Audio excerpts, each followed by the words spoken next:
Greetings, fellow Prog listeners. Many of you have been wondering what I've been listening to this summer. Many meaning no one, but I'm going to share anyway.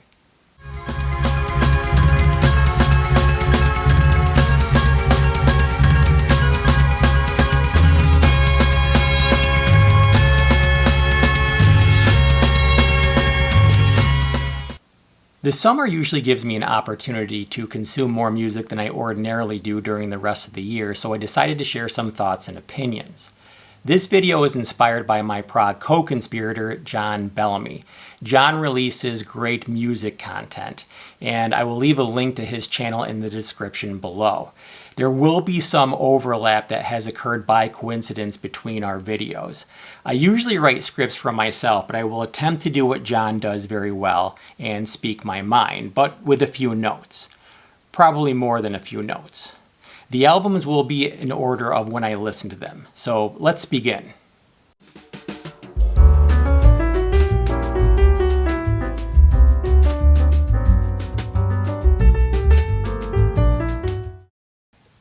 The first album that I listened to this summer was Traffic's 1973 album, Shootout at the Fantasy Factory. Now, this was actually part of a small box set of classic albums, and anytime you could find these box sets and you want to save some money, they actually do a pretty good job. They put, a bunch of albums on there, usually about 3 to 5, so you can get a good idea of what a band was like. Anyway, the music on this was okay. Roll Right Stone was okay. I think they tried to do what they did on the previous album with the Low Spark of High Heel Boys, but it doesn't quite live up to those standards. The song sometimes I feel so uninspired. It seemed like an excuse for the entire album because I feel like compared to some of their other stuff, it was uninspired. But what I wanted to do is, from this album collection, I wanted to rank what was here from worst to best. And this is, of course, just my opinion. And none of the live albums are on here. They're missing a few things. But from what they have, I would put it number 5, Shootout at the Fantasy Factory, because I had high expectations for this, and it just didn't live up to any of them. Again, not a bad listen, just not as good as their other stuff. For number 4, I would say their second album, which was just called Traffic. They kind of toned down guitarist Dave Mason's input here, so it's not as good as their first album, which is actually next on my list. Because of the contributions of Dave Mason, I actually like this album compared to their second album because it was a little bit more psychedelic, it was a little bit more whimsical. I think they took some chances that they did not take on the second album. It's a little dated, but it's a good album. And of course, Mr. Fantasy is a great song. Second would be John Barleycorn Must Die. This was originally supposed to be a Steve Winwood solo project, but ended up being a Traffic album. I think the first side is really good. The second side doesn't live up to the first side. But Glad, Freedom Rider, and Empty Pages are awesome songs. And one of my friends told me that's probably like the best 3 songs you can get in a row on an album. And what I thought was their best album was The Low Spark of High Heel Boys. I think the title song to this is amazing. And the songs around it are great too. So to me, the best album that Traffic came out with.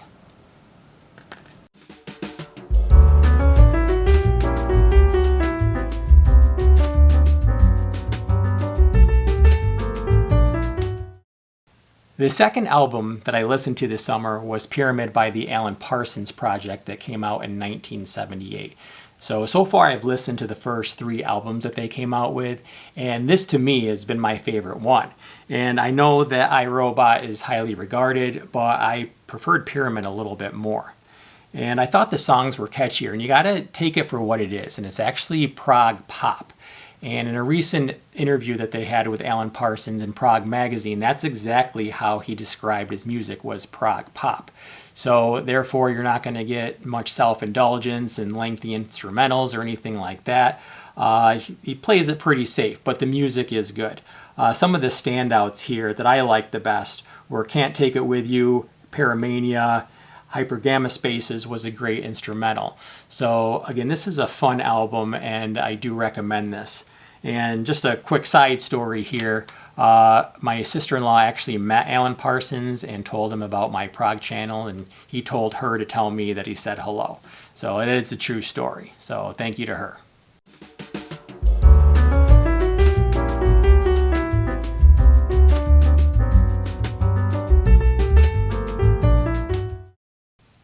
The third album that I listened to this summer was Saga's 1981 album, Worlds Apart.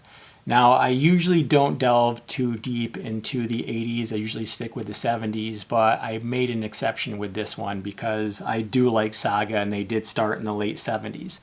And this is almost like a neo-prog album, has a lot of pop elements, but it's amazing what these guys can do in 4 to 5 minutes.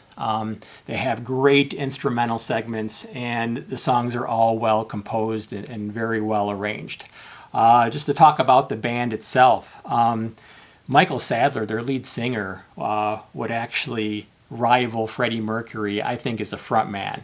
He was very talented, very passionate, and I've seen him in recent videos, and he hasn't lost his voice at all. He's lost his hair, but he hasn't lost his voice.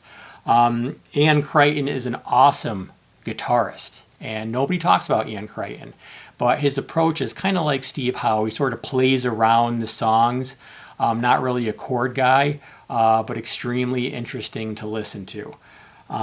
Jim Gilmore is an awesome keyboardist, does an awesome job on this album and any of his other contributions to Saga. Steve Negus, drummer, and Jim Crichton as well. Awesome musicians. So the first song on here is On the Loose, and I think that was like their highest chart single that they had. So they did have some success with this album. And this is their 4th album overall.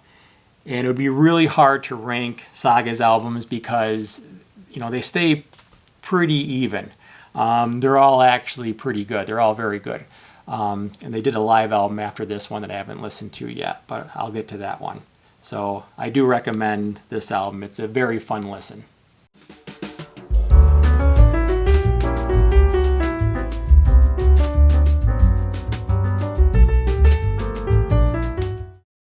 The next album that I listened to this summer was Omega's Time Robber.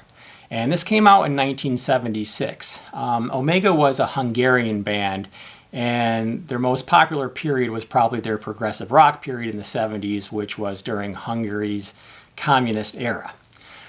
Which means that any extra money that they made, they had to hand over to the state, and they were basically given an allowance. So this was part of a 2-for-1 with another album called Sky Rover.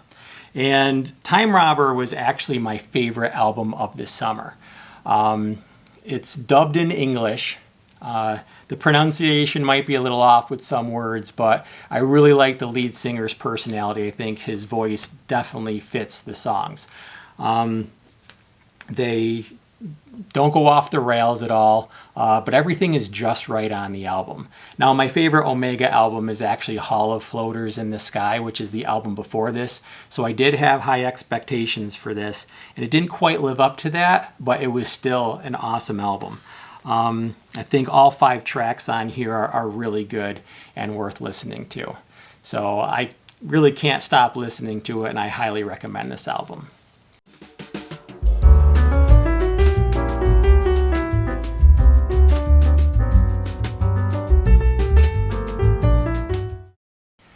The 5th album that I listened to was from a German band called Schick, Furs and Frohling. Their first album came out in 1976, and it was called Symphonic Pictures.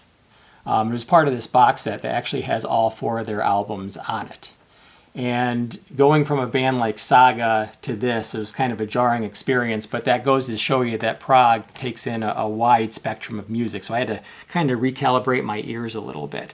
But anyway, this is a completely instrumental group. And their compositional approach kind of reminded me a little bit of Mahavishnu Orchestra, just with some different instrumentation. This was mostly synthesizer, guitar, bass, and drum. And I would consider this to be, kind of symphonic rock, but sort of avant-garde as well. But again, the more I listened to this album, the more I did appreciate it. And if I were reviewing this, giving a full review, I'd use words like textures and soundscapes. But much like Mahavishnu Orchestra, it's not something that I'm going to be returning to a lot. I appreciate it, but I didn't love it. But for something different, it is a good listen.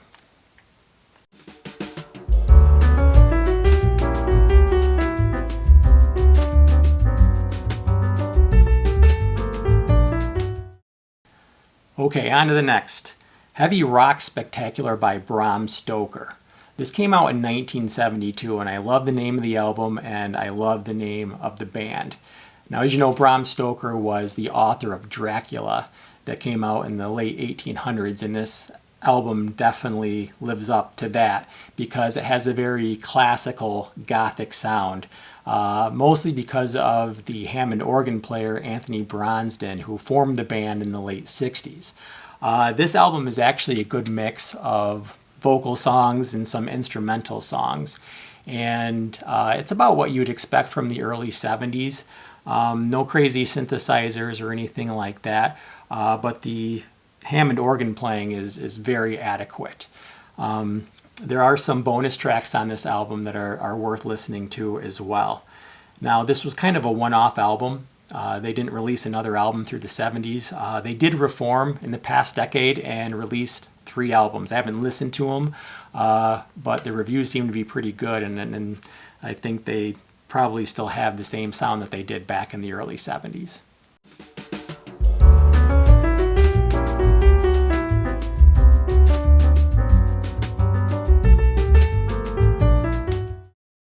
The next album that I listened to was the second album by Schick, Furs and Frohling, which was called Sunburst, which is also on this box set. Came out in 1977. I don't have a whole lot to say about this. It's not as good as their first album, but it's pretty consistent.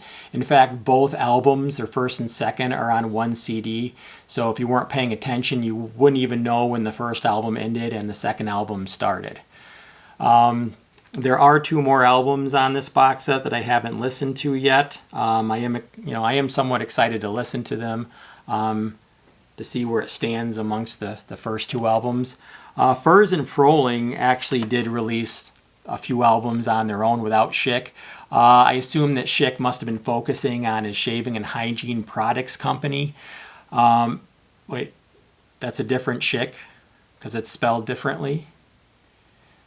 I guess this is why I script myself.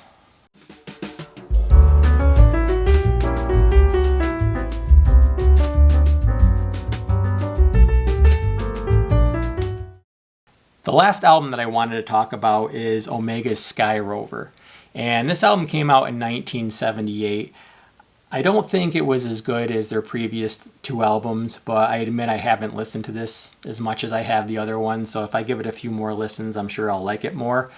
The album actually starts off with Beethoven's Fifth Symphony, and you'd mistake it for Electric Light Orchestra's Roll Over Beethoven because it's pretty much the exact same beginning, but about 30 seconds into the song you can tell that it's Omega. But one of the standouts on here is High on the Starway.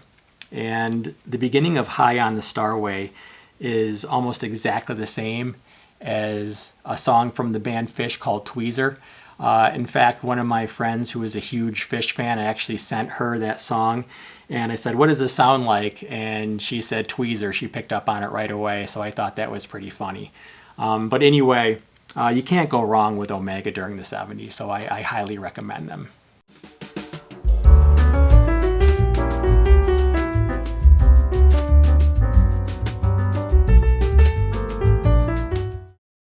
Lastly, I just wanted to mention that I will be attending the Steve Hackett concert in Binghamton, New York in early October. I'll actually be near the stage.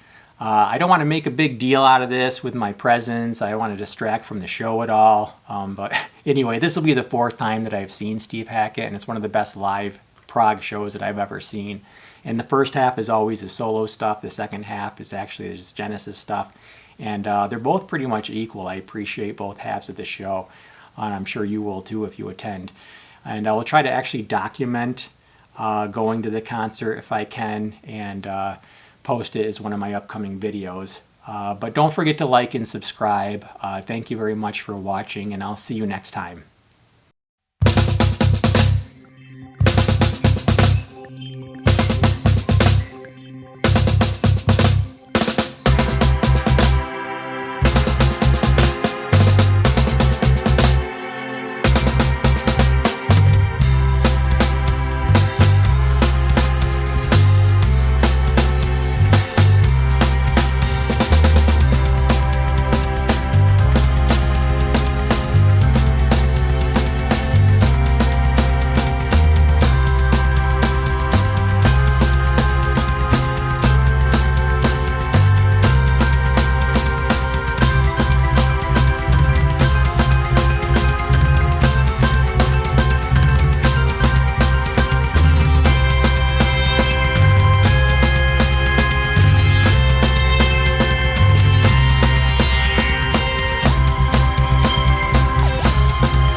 And the second half